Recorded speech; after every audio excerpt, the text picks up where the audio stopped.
It's Ben in Wheatland. Hey, Ben, how are you? Doing well.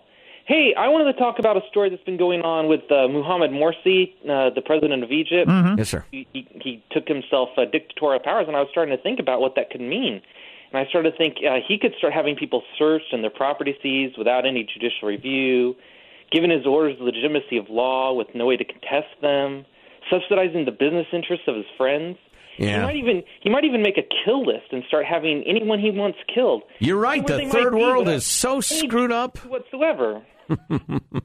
Ben, delicious subtlety, my friend. Delicious. I know it. I know. Somebody sent the text earlier, the old thing that 90% of the people killed in the last century were killed by their own governments. I don't know if the math works out on that, but it probably does, given the fact that there were like 55, 60 million people killed in World War II in the actual battles, but many more than that killed in China and the Soviet Union by their own governments. Well, not to mention the number of Germans snuffed by Hitler. Right. Please.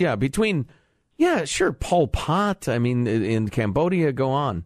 Yeah, it's true. That's an excellent point. Hey, and Ben, enjoyed your email. I was going to feature it earlier. We just didn't get to it. I was talking about people are just not buying the argument for liberty, partly because it's being made so poorly. And Ben pointed out the three groups of people: those that profit from the existence of a coercive governmental system. I got to get on that. Businesses whose main customer is big government and coercive government. Those whose jobs only exist in the frame of big coercive government, and that has become the biggest constituency of government now, as I've pointed out many times.